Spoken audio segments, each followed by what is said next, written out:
Welcome to Backroom Talk.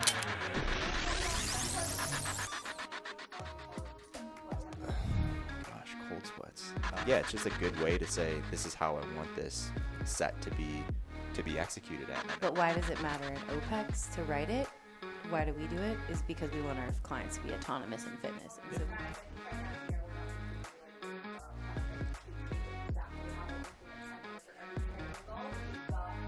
We do in the download. It's all cheat sheets, all perfect. yeah, it's all it's together. pretty Yeah. good. Yeah, the download, man. To listen to more Backroom Talk, be sure to subscribe. Learn to design personalized programs with the OPEX system of coaching by heading to opexfit.com. Welcome to another episode of Backroom Talk, and today we are joined by a very special guest. We've got Meghan Sweet here, visiting all the way from Atlanta, Georgia, back in town, back in Arizona, back home with the OPEX family. Thanks. Glad to be here, guys. Yeah, is it snowing in Georgia? It's snowing everywhere in the country except for Arizona right now, I think. I just got a message from someone in Tennessee. It was like blizzard weather. Texas is obviously under snow right now. Is it snowing in Georgia? No, we just got some ice, like black ice situation the other day. It was 25 when I left yesterday. Which shuts the city down. I remember that happened in 2014, 2013. Remember the Snowpocalypse or whatever. polar vortex? People are sleeping on the side of the road in Atlanta, Yeah. waiting for the salt trucks from North Carolina to get there. Yeah. Yeah, luckily that didn't happen, but they delayed starting, most gyms and stuff in the morning just to be safe. But it was all good. Well, welcome to paradise. Thank you.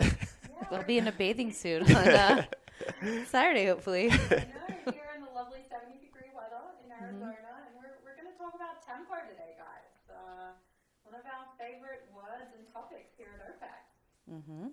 Not the mirror thing though. Not the like dumbbell. Isn't that a thing? The tempo? No, I don't know. Is there one called? Yeah. There's a tempo. It's the thing you open, and there's a bunch of like dumbbells, and there's like a barbell in there, and it tells you what to do. It's called tempo. It's kind of like the tonal in the mirror, but it's just it has equipment inside of it. Oh, that's cool. So many of those. That's the tempo. I haven't know, gotten the I know. ad for that yet. It's all over. It's all over my Googles. Yeah, it's everywhere. But anyway, sorry. So tempo. Exercise tempo. Not the piece of equipment, but exercise tempo. Carl, CCP instructor over here. Why don't you kick us off and tell us what tempo is? Gosh, cold sweats. Yeah, tempo is just the rate in which we move through an exercise. So we have eccentrics, we have isometrics, we have concentrics, and we have another isometric. So usually you'll see back squat at 3-0-x1. You're going down for 3 seconds. You're pausing at the bottom for 0. You're exploding up, or that could be another number. It could be 3-0-3-1.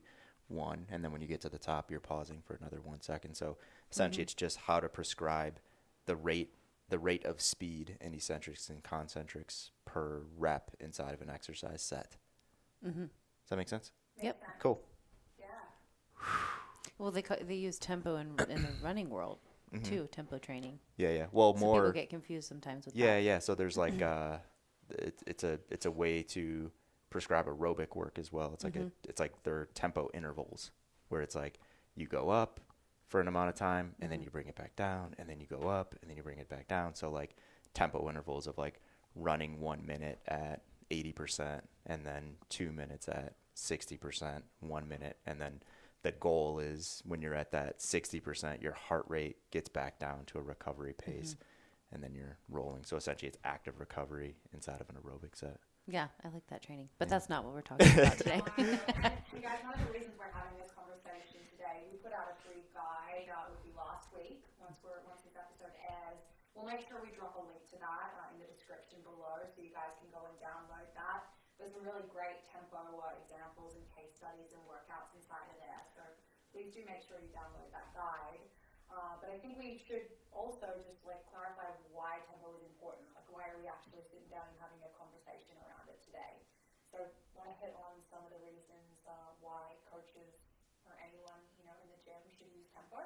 Yeah, I mean it's all about intention, right? Like you can tell someone I want you to do 10 of these, but if you give no instruction on how fast do you want to move, how much pause do you want to have, and a classic example is like when you I don't know if you guys have ever coached someone, you're like, give me a 10 rep max or a 20 rep max. and you get the results back and you're like, holy crap, how did they back squat 365 for 20 and their 1 rep max is 405? And you like start having conversations and you ask them and you're like, take me through this set. How did it look? They're like, okay, well, what I did was I unracked it. I took a couple breaths. I did 3 reps. I rested for 15 seconds at the top. I did another 3 reps. And you're like, how long did that set take you? And they're like, well, the set probably took me 3 or 4 minutes, but I got through 20, right? A better prescription would have been, hey, I want you to go at a 2-0x1 tempo, and we have to be very strict on that 1 at the top where you're taking a quick breath and you're going right back into that next rep. When you can't hold tempo, you have to terminate the set, right? So because we didn't say, this is how I want this set to be laid out, and there was no tempo prescription, the outcome wasn't what we wanted, right? We didn't want you to figure out what's your maximum core stability and how long you can hold a heavy barbell on your back and then squat every 15 seconds. We want to see a 20 rep max back squat. So that's just one simple example of okay, tempo wasn't prescribed in that instance. So the outcome that we wanted to get, we didn't get a true 20 rep max in the back squat. They just had a barbell on their back for 4 minutes and squatted every 15 seconds. So, it's just a good way to say, this is how I want this set to be executed at. And I know we'll talk about different characteristics that we want to gain from tempo training, or different characteristics that we can lean into tempo and a very specific tempo to get a specified outcome. But without tempo, it's what are you doing, right? And the whole concept of, do you use tempo in your training? It's that's not a real thing. Everyone uses tempo in their training. It's just do you know what tempo you're using in your training? Because when we do movements with eccentrics, concentrics, so on and so forth, there is a tempo to every single rep, but is that tempo consistent across a set? And do you understand what you're trying to get out of that thing? Yeah.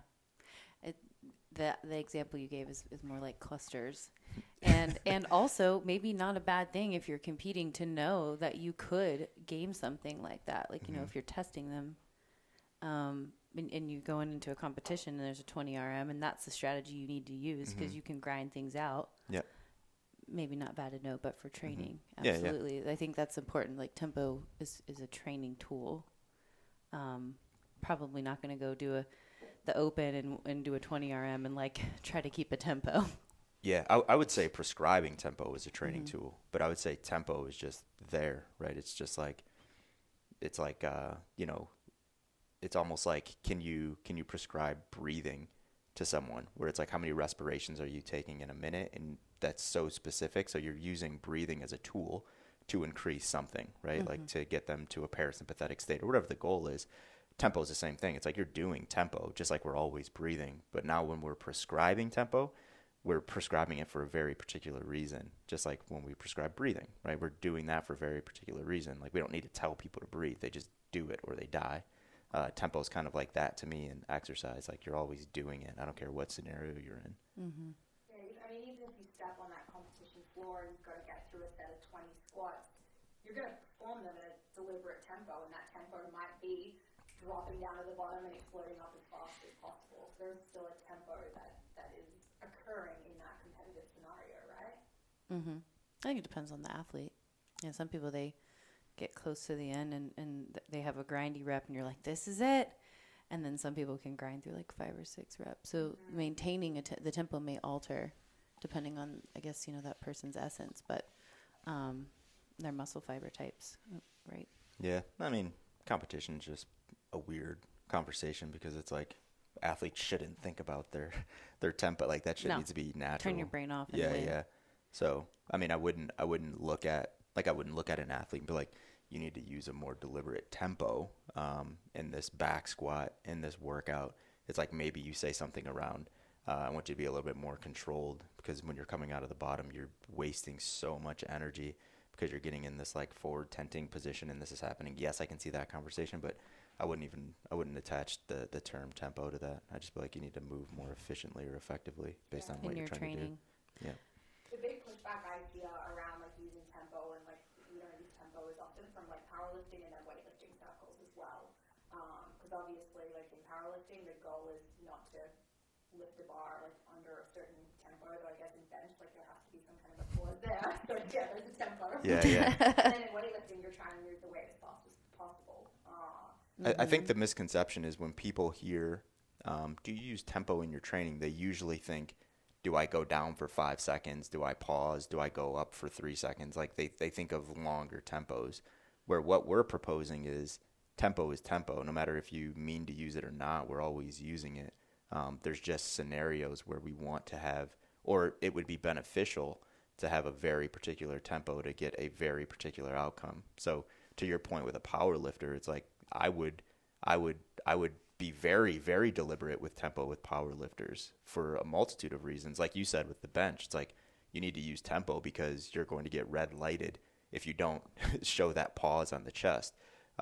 Even in the back squat, right? It's like when you put 105% of your all-time best on a barbell and put it in your back, you better be sure you're not falling into the bottom of that squat, because if you go through a split second of losing any tension in the core, in the glutes, you're going to get folded by that thing, right? So you have to, even power lifters have to understand, and which all good power lifters do, they have to understand how to go through ranges of motions in a very controlled manner, because if there's that much instability, it's done, whether that's bench, squat, or deadlift.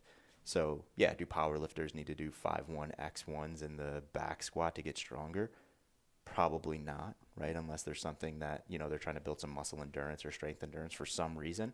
But no, I mean, even for a power lifter, being very deliberate in like a 2-0 X1, 2-1 X1, or even trying to shore up a weakness, right? Like say a power lifter's weakness is coming out of the hole. What's the prescription for that? Spend more fucking time in the hole, right? So maybe a 2-2 X1 would be beneficial outside of the competitive season for a power lifter if their weakness is, losing tension, losing strength out of the hole in the back squat. Or like a 1 1/4 squat with a tempo. Yeah. What do you, and there's always that statement that's like, train slow, move slow. Have you guys ever heard anybody say that? Yeah. It's true to an extent, right? Like that's why we have phases of training. We don't want to train slow if the sport or the thing we're participating in or competing in is a very fast and explosive thing. We don't want to be doing very slow, controlled movements 3 days out, right? We need to be priming the nervous system, and we want to train fast because we want our brains to be thinking fast and our muscle fibers to be able to turn around like that on Saturday if it's Thursday, right? But if we're in like a general preparation phase and we're like in accumulation and we're 8 months out, it's like, like maybe we're training slow for a very particular reason, but we're going to progress this thing to start to train a lot faster once we get closer to the competitive season. So yeah, I agree with that. Yeah, I do too. Yeah. but it's the statements that you see like on, these keyboard warriors. It's like, yes, it's true, and there's a place, and like let's talk about the principles that that go into tempo training and how you use it. It's not a one size fits all, like you're saying. Okay, we can use this 2-1 X1 tempo. Doesn't have to be 5 seconds down, 5 seconds holding. Yeah, and it comes back to intention, like you said in the beginning, Carl. Tempo can be used to create a hypertrophy dose response. It can be used for muscle endurance. It can be used for absolute strength, or even for developing like explosive power for someone. So just knowing what the intention is and then using tempo appropriately to get that out of the training is going to be what's important. And we will go into some best practices for those different training goals a little later. One thing I wanted to chat with you guys about, because we've both been in the OPEX world for a long time, is like my first introduction really to training with tempo was through OPEX. Coming from a CrossFit background, I'd never really seen people use this tempo thing in the gym before. And it was like, bam, eye-opening when I learned about tempo, the ways to manipulate it, and the benefits that you could get from using it in training. So I just would love to like hear a little bit from you guys about like the history of OPEX, why tempo training is one of the principles that we incorporate in our education, and like how we kind of became known as the tempo guys in the functional fitness world. Yeah, I mean, gosh. Yeah, it's the bodybuilding background. I mean, like I don't know about you, but 2001 I started lifting weights in Gold's Gym, and I mean, I used lots of tempo training, but it wasn't written the way James did. But I mean, you'd be doing like fatigue based sets, and but you'd have to just like go as slow as possible. Yeah. Yeah, my intro to tempo training, I didn't know that it was even called tempo at this time, was when I was like, that 13, 14-year-old doing concentration curls. I had no fucking idea why I was doing these things, but I'm like, I need to go up for 5 seconds, and I need to pause, and I need to go down for 5 seconds. And then you do that, and then you start to feel like, oh man, I'm using a small percentage of what I usually use when I'm doing like standing, alternating, hip kipping bicep curls to try to lift as much weight as possible. You're like, even as like a 13-year-old boy, I'm like, there's something to this, right? So naturally you start to do other exercises, and you just implement that principle because you feel it, and you're like, there's something there, right? Like, I'm waking up and my muscles are a little more sore the next day and all of that. So, without knowing it, or just doing it in a very dumb way, that's when I first started using tempo in my own training. It was just like experimenting and using it in improper ways, and thinking that was like the end all be all, and like just everything had to be 5-1, 5-1, no matter what I was doing. But kind of growing up and, getting introduced to like real strength conditioning, we started doing it in high school, where it was like the reason we were doing it is because it was based on progression, right? And we had that, like we had a decent strength conditioning coach in high school, and he taught us some really good principles around that.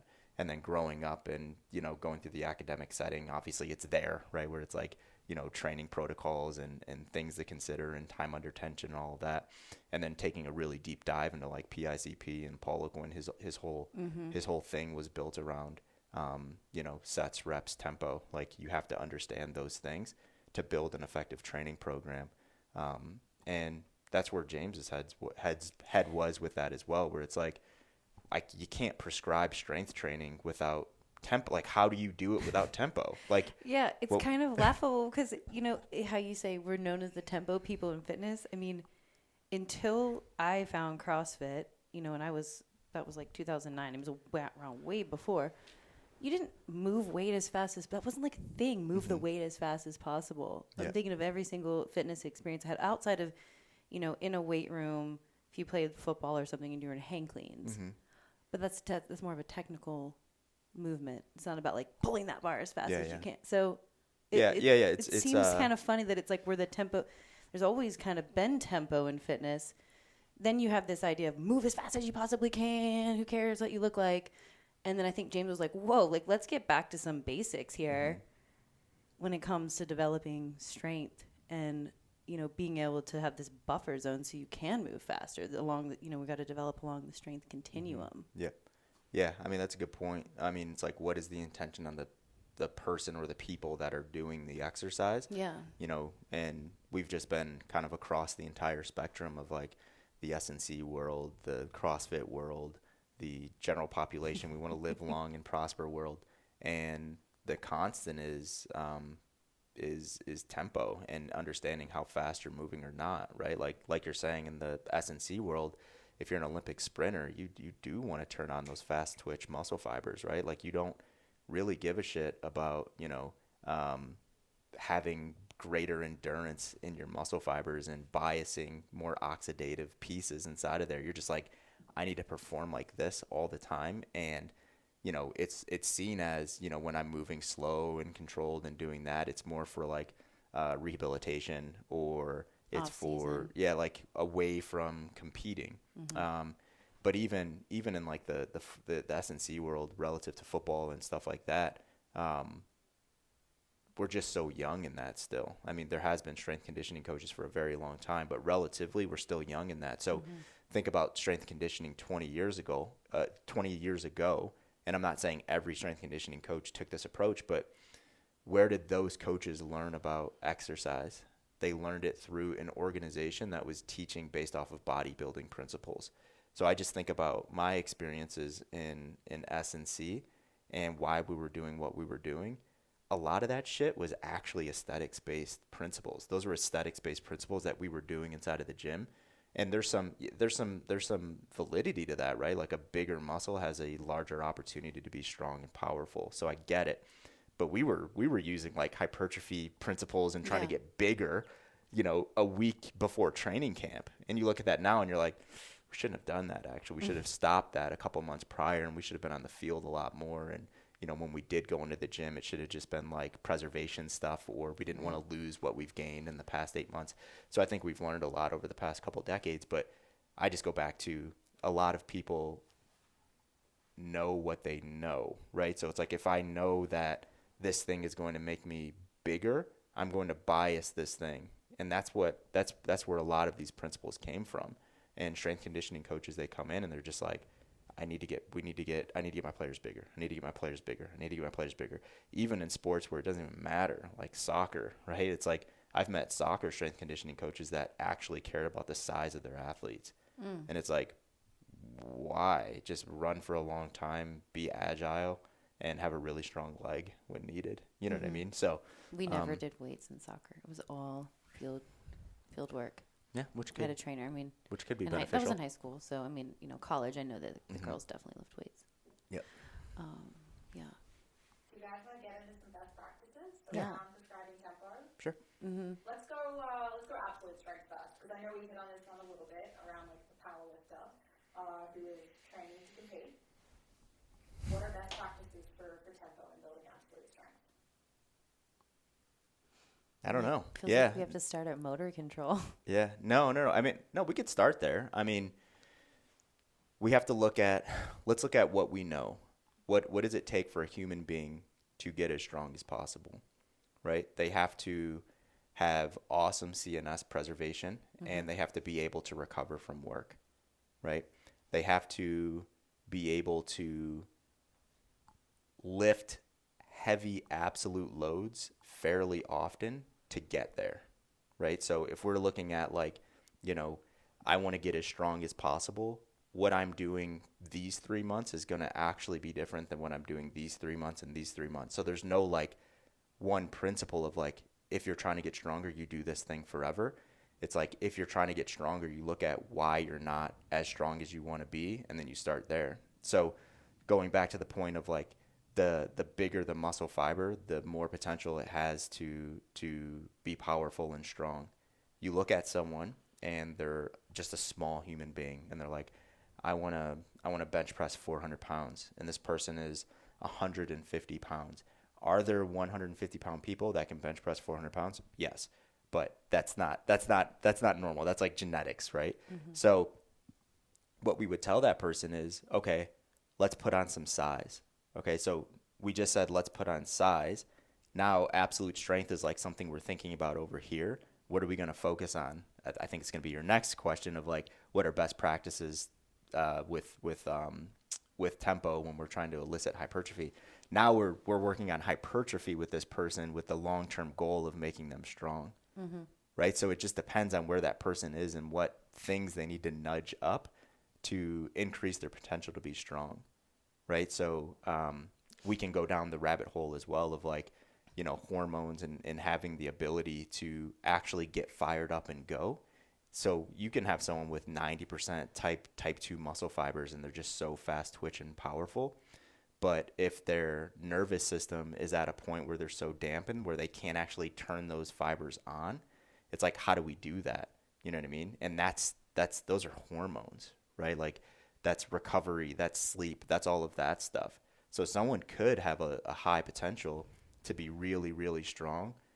Because of their lifestyle, they can't actually express it in the gym because they can't actually fire up their system. Have you guys ever went into the gym and you're just like, there's like your power cleaning, great example, and there's like 70% on the bar, 75%, and your brain can't connect lifting that.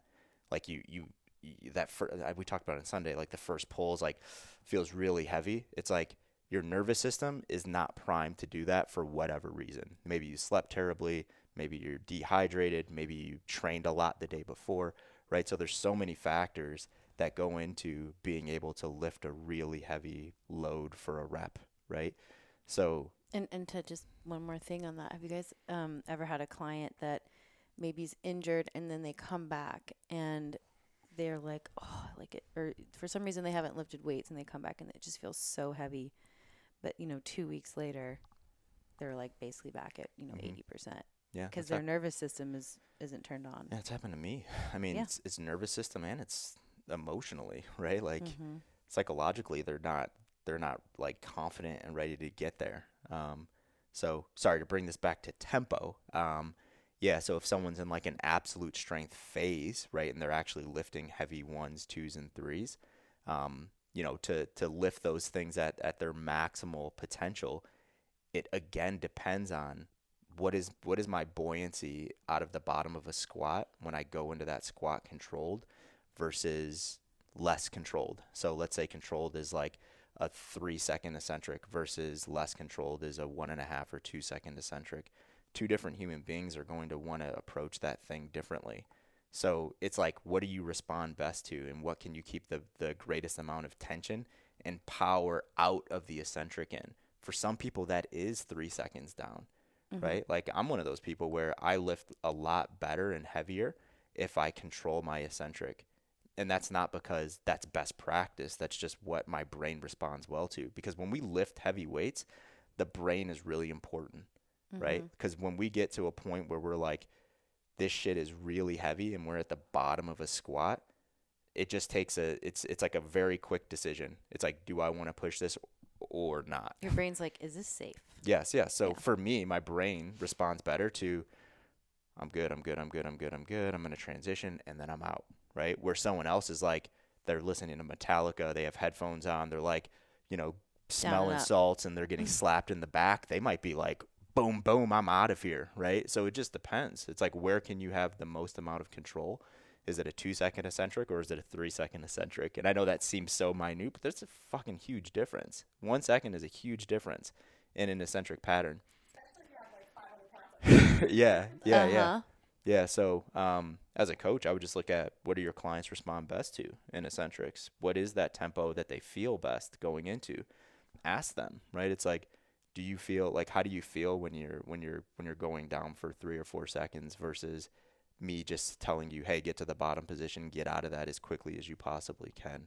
Yeah, I mean, we can apply this to all of the potential training doses that we're going to discuss, but I think the important takeaway from this right here is that there's no cheat sheet of what tempo No. is for different training goals.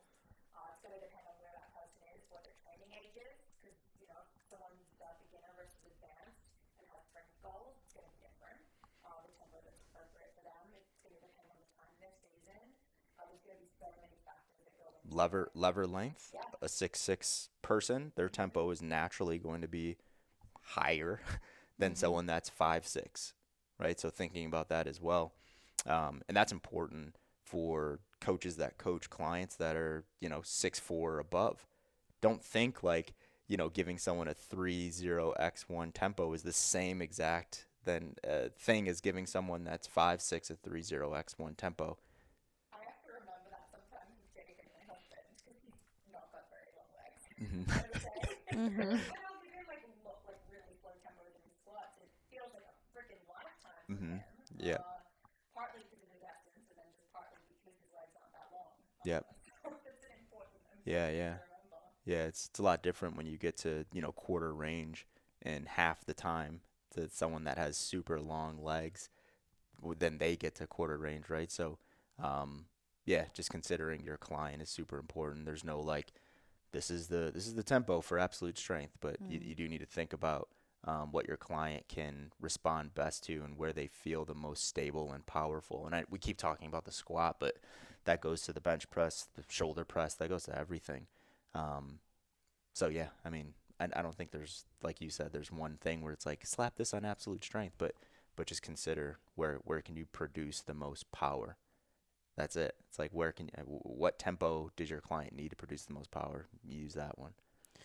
And some key things would be training age, like what's their neuromuscular efficiency. So if they're a beginner, then they would need, likely more reps, right? And they would, you wouldn't want to give them 20 reps at a 5-5-1 tempo. I mean, that's a lot of time under tension, although, maybe they could handle it. But depending on the person. Just go push a sled. Don't even squat. Go push a sled. I don't know. Training age is that's a nuanced one. Because when I'm thinking of absolute strength, I'm thinking, I want you to do 1 rep as heavy as you can. So my brain goes more to where can we set them up to have the most amount of stability through that range of motion without losing strength or without leaking strength. Because when let's say we said, 6-0x1, 1 rep max back squat, we're going to leak a lot of strength in that eccentric, where by the time we get to that transition phase where we're going to the concentric, they might just be wiped out, right? But so what I'm thinking is where do we find that happy medium of we're not wasting strength, rather we're increasing potentiation to be able to have a lot of power coming out of the concentric, because it's like the rubber band effect, right? It's like if we stretch that rubber band long, when I let it go, it slaps together really fast and really hard. But if I stretch it, and it breaks, right? That's what I'm thinking with a 6-0x1. It's like that rubber band just broke, and they're not going to actually be able to come out of that because they just leaked so much energy. So it's finding that happy medium per client where it's where are you the most potentiated coming out of that eccentric? And I think that just depends. That depends per person, and a lot of it is based on what their experiences are in heavy 1 rep max training. Because with me, I'm probably more comfortable in that 3-second range because I just trained in that range for so long and I feel really good in that range. Where someone else that's never even thought about counting their tempo on the way down, if you give them any tempo, they might just shit the bed because they're so focused on counting tempo. So I think it's just figuring out what works best for that person, no matter what their training age is or no matter what training phase they just came out of. It's where can you create the most amount of force? That's the tempo I want to use. That's the time under tension I want to use for this single rep. Yeah. And sorry, I was thinking more developing a client to be able to do absolute strength. Oh, got it. So not actually not doing the 1 rep. Are in the got absolute it. strength. Okay. So clear that up. Got it. Well, let's go to the other end of the spectrum and where we can start clients, which is in developing motor control. Because ultimately, we want someone to be able to step up to that bar and put out a really, really big maximal contraction. You got to make sure that they've developed motor control, muscle endurance, strength endurance into that max contraction first. So motor control, some best practices around developing that and using tempo specifically to develop it. Yeah, I would say just spending as much time per repetition in a particular pattern that the client needs until they develop the motor control. So let's just change motor control for motor learning, right? It's we're learning that squat pattern and we're just utilizing longer time under tensions per rep and external loads to really ingrain that in the brain. So the external load is an additional challenge. So let's say that this was a 12-week progression of someone learning how to squat. Maybe weeks 1 through 2, they're just doing air squats, really, really slow, really, really controlled. And they're never really getting to a point where we're thinking, legs are burning and now we're getting that strength endurance, muscle endurance conversation. It's no, we're just learning here, right? So it's a skill, right? We're doing air squats. We're stopping before fatigue. We're recovering all the way, and then we're doing it again. So let's say we did that for 2 or 3 weeks, and now we're going to add a little bit of external load. So let's say we're putting them in the goblet squat. And now it's why are we putting external load there? It's to adapt to something new, right? So it's now our brains are okay, I know how to do this squat thing, but I don't know how to do this squat thing when there's this really heavy, awkward thing in front of me. So now I'm okay, I have to keep really good position. So my chest has to be fairly high. I have to push that butt back. When I get to the bottom, I have to make sure this thing doesn't do this to me, right? So it's just a progressive mechanism. So when do we transition from the goblet squat to something else, right? Like a back squat or a front squat? Maybe never for someone because they don't need to back squat or front squat. Or maybe because this person wants to one day, like you said, hit a really heavy front squat. It's okay, now we're going to introduce the bar. And what is the bar with other load on it? It's just another thing that your body has to adapt to. So through that entire 12-week progression, you're just telling your client, I don't ever want you to get so fatigued that you get out of position because we're learning how to move. This is a motor learning phase. And anytime we get out of position, we can take away probably 15 reps that we've done good because you did one bad, right? And your body just learned how to do that one bad motor pattern. So it's just keeping your clients very submaximal load, having them go through the ranges of motion really, really slow. Because if I go through a 6-second eccentric versus a 1-second eccentric, I just did 1 rep, but maybe I just ingrained 10 in there, because now my body's learning how to stay in this great position as my muscles elongate. And then now I have to transition, and my muscles are going back together in concentrics, and I'm still learning how to do it, right? So, sorry, that was a super long thought of that. That's how I think we need to approach motor control or motor learning, is not wiping people out and thinking like, we need muscle endurance, we have to make this burn. It's like no, your client is literally just learning. You'll get to that point where it's like, maybe you're starting to think about muscle endurance, maybe you're starting to think about strength endurance, all of those things, but you're not there yet if you're in the motor control, motor pattern, motor learning piece of this whole puzzle. And the whole thing is like, why do we think we need to make it burn for a new person as coaches? Like, where did that come from? Because I mean, yeah, there's obviously like the metabolic effect that you get from training, but does it have to be from, like, what is the intention? The intention is to develop this pattern. You can get that elsewhere. Yeah. I don't know the answer to that. But I would say that there are some really good benefits of like some instability happening while your client like learns to fix things, right? So think about like someone that you're having do like this really heavy goblet squat, and they're going down and they're shaking. It's like, that's actually a really good sign, because they're navigating and they're learning how to like pattern this thing.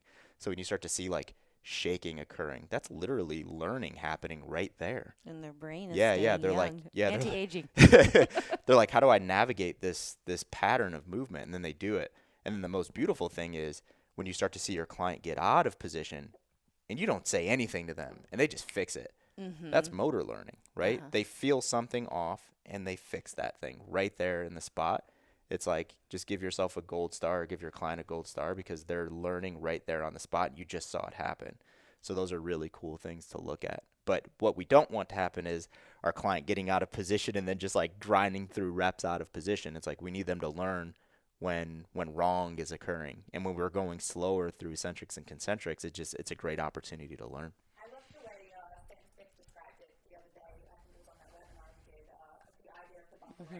Yeah. And using tempo and developing motor control to give clients this like lane to play with their movement.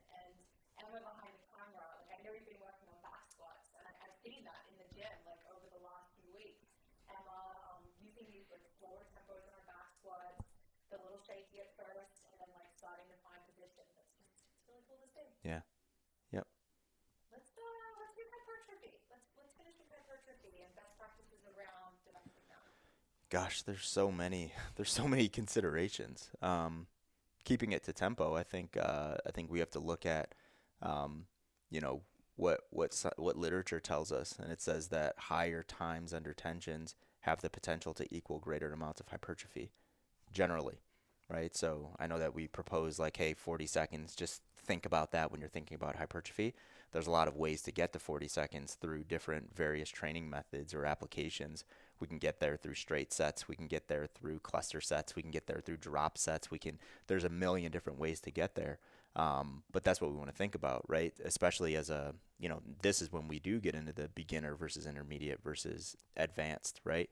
If you have a beginner client, it's like, just think about, 40 seconds per set. Stay very, very simple. I want you to go through this range of motion, 8 to 10 reps at a 3-0, blah, blah, blah. And that's going to equal about 40 seconds, right? And then when we start to think about progressing that thing, and let's go to the other end of the spectrum, we get to an advanced, something like that stops working for most advanced clients because they can't actually load that thing up to have an effect that they can recover from. So think about having an advanced client and say, I want you to back squat 8 to 10 reps at 3, 1, 1, 1. But I want you to load that up like fairly substantially. And this client has a 500-pound back squat. They're like, okay, 225 or nothing, right? Like, that's what that client usually thinks, because they're like, I need to use 225 to get any benefit because it's just not going to be heavy enough. But if I use 255, it's going to wipe me and I'm only going to be able to do one set, or I'm not going to be able to recover from that session. That's when we start to think about like more advanced methods like cluster setting, or like, advanced German volume training, where we start to look at like extended sets, where we're going to do 8 sets or 10 sets, but we're going to keep the volume per set fairly low. But at the end of the day, we're still going to get in like 40 to 50 repetitions, right? So now we're thinking like, okay, let's go 8 to 10 sets of 3 to 5 reps. Now that's a high volume training session. Whereas with a beginner, they're just not really that strong. So if you tell a beginner, I want you to squat 5 reps for 10 sets, like they're not going to be able to load that up substantially enough to get that hypertrophy effect from it. So general principle, just keep time under tension high. Is the point there with that more advanced client that it doesn't become this just like messy metabolic scenario and they can still get good mechanical tension without being wiped out? Yeah, I think so. I think like some really good empirical proof is taking clients through German volume training, where I don't know if you guys have ever coached someone, and like we've done a shit ton of German volume training, and I've always noticed that with people with any amount of experience, it just annihilates them and they don't get better. Like they don't get stronger, they don't build more muscle, they just get super tired really, really quickly, and they're just done. Like you're in week 2 or 3 and they're like, I can't do this for 4 weeks or 6 weeks. Where a beginner, they're just like, building muscle. They're like, that's a lot of volume. I'm really sore. But, and I'm not telling people like do German volume training, but just like that's like way over here on the spectrum of volume and time under tension. And then you start to get the advanced client, and like what you said, you don't want like a metabolic mess or the inability to recover. So it's like, there's some good concepts there. Let's do a lot of volume, but maybe let's up the intensity a little bit. So we can actually get that volume in at a rate that will benefit that person. Because let's be honest, right? Like if you have a 500-pound back squat, doing sets of 225 for, 2 to 3 sets isn't going to do a lot for that person, because they're not able to do the percentage that we want them to do in that piece, because it's simply too much weight. I can see 16-year-old Carl just like loving German volume training. I was like 18. Yeah. Yeah. 18-year-old Carl loved German volume training. And that's what I mean. I don't want to extend or go back to that conversation, but that was like strength conditioning, like like why the fuck was I doing German volume training to get better at football? I don't know. Did it work? Who knows? I don't know. Must have. You Yeah. played, beyond college. Yeah. Yeah. We'll never know. Fuck. If it wasn't for German volume training, I would have Pro. probably been with Tom Brady last Yep. week in the Super Bowl. Mhm. Damn it. That's the reason. That's like your cat running away story. We won't get into that. Anyway, guys, to finish up, I would just love to hit on some like just common mistakes around tempo. Maybe some red flags to look at, some things you've observed in coaches over the years that just keep coming back. So anything you guys would say there? I think one of the earlier ones I learned, is this still, not going over about 72 seconds. Did you ever learn that? I learned that from James, like in my very first weekend. Yeah, my first when you said that, I first thought 60 seconds is what we were always taught. But again, it just depends. I think a big mistake is taking like a very specific idea and thinking that works or that applies across the board, right? So an example of that would be, you don't do longer eccentrics when you're trying to lift as much weight as possible, right? Like that would be a mistake because I think it depends on who the person is. Like, have you guys ever seen a world record squat? Time under tension is like, it's fucking like 5-1-7-1, you know what I mean? Or 5-1-7 die, you know what I mean? Like, there's no like, there's no like, you have to do this to do that, right? But going back to Sam's idea of like, the bumpers, right? Like that's a great one, right? Like 72 seconds. Like there's really no benefit of going beyond that in any given set. It's like in that scenario, why the hell are you even doing resistance training? Get on a spin bike, take it up to, resistance 100 and just spin. Grind. Or go push a sled.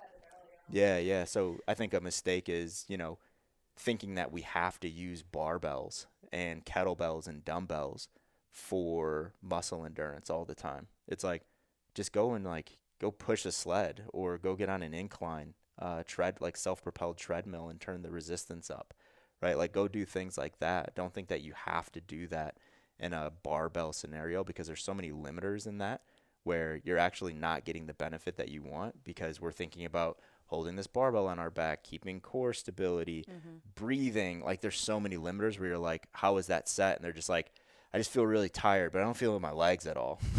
It's like that 20 rep max back squat Their brain's example. blown up. Yeah. It's just like, yeah, my back hurts because I was holding all that weight on my back for so long, but I don't feel anything in my legs, right? So yeah, I think just thinking that there's like truths that you're just like, I have to do this if the goal is that, right? It's like, just experiment, look at your clients and what you think they need and what they respond well to, with those bumpers up of like, don't do like outlandish shit that's just crazy and we know doesn't work, but just experiment with your clients based on what they need. And I like what you said a minute ago about like observe your clients. One of my early mentors, he kind of simply told me, make sure the eccentric is slower than the concentric. And that's not like an absolute truth or anything, but so if my clients explode up and I'm counting that is 2 seconds, like that's their explode, they don't have a lot of speed, then I'm probably going to not give them maybe a 2, maybe I'll give them a 3. Like if I want that eccentric to be just a little bit slower, I found that to be really helpful. And just like when I was observing clients to think about, instead of just blanket being like, I need to write 30x1. Yeah. And understand what that, I think it's kind of the same thought, but understand that, let's say you do have X as like that third concentric number, understand why you have X there. Don't just put it there because you see it, right? Like understand what the intention is there. Because if you see X, and you're with or if you prescribe X and you're with your client and they're doing 2 or 3, it's like, did you prescribe X because you wanted them to actually not leak power in that set? So if that is the case, instead of giving them 10 reps, maybe you go 6 to 10. And it's like, hey, once that concentric is no longer an explosion, and now we're counting your reps, the time that it takes you to get from eccentric to concentric, let's just shut it down, because now we lost the intention of that session. Because that's, to your point 15 minutes ago, train slow, be slow, right? If the goal is to increase strength, to increase power, we're not doing that when we're grinding every rep, 5 seconds in the concentric. So once we lose power, we're leaking power, stop, rest more, or take some load away, because now you're not exploding in the concentric. Making sure that, let's say, and again, it always depends, but let's say your client's doing a lat pull down, you probably don't want them to pause for like 5 seconds with their arm overhead, right? You may want them to pause at the bottom here, where they pull that bar down, but just considering like where is their tension in the movement, and then making sure you're prescribing tempo that matches that for different movement patterns. You may want them to pause overhead for full protraction, Yeah, I think But yeah, no, I agree with you. The movement pattern, and also the, going back to what Sam said on the webinar, some movements require more explosive strength than others. I mean, depending on, like if it's quad versus a hamstring versus glute dominant. Yeah. I think after that hour conversation, I think the last thing I would say is, a lot of this shit doesn't actually matter most of the time. No, really. Like, a lot of it doesn't matter. Sometimes we can make it too complicated. Yeah, too complicated, right? So, understand why you're prescribing tempo. And if your client isn't able to execute on that tempo, understand why and change it. So whether you're changing your tempo, whether you're changing your training program, whether you're changing this, that, it doesn't matter, right? But, 3 seconds in the eccentric versus 2.5 seconds in the eccentric actually doesn't matter. Sorry to like burst everyone's bubble, but it doesn't matter. It really doesn't. It's like your client is executing that movement the way that you want them to execute it. They feel really good coming out of it. High five, awesome training session. Let's do this again tomorrow or next week. But why does it matter in OPEX to write it? why do we do it? Is because we want our clients to be autonomous in fitness. And Yeah. so we have to give that direction versus just if I'm one-to-one personal training you, I can cue you. But if I want you to be able to go to a gym and do something without me, and I want consistency so that I can adjust your training week to week and ensure you're adapting, I need to use tempo. Yeah, and we prescribe it because there's a massive difference between a 5-1x1 and a 1x1, right? Like massive difference. So yeah, but it's like when we start getting into those like minute, conversations around like, well, this literature says if you do, it's like, just like get in the gym and just move your body, lift some weights, feel really good, breathe heavy, go home, do your thing. I was going to say something, but do your thing, and then come back tomorrow, right? As long as you're able to come back tomorrow and do it again, like we're on the right track. You're recovering from that work. Yeah, well, guys, I think by now we're not going to give you like this perfect cheat sheet of exactly how to implement tempo for every training goal because if you We do in the download. It's all cheat sheets, all perfect. Yeah, it's all it's together. pretty Yeah. good. Yeah, the download, man. Perfect. I think it's a really good one because if you have clients who are like thinking clients, they want to know why. That's a good one to give to them to understand for sure. tempo. Definitely. So we will link that there for you guys to go and download it. Some really solid principles and best practices inside there. But again, Awesome. Thanks, Mike. These are always fun.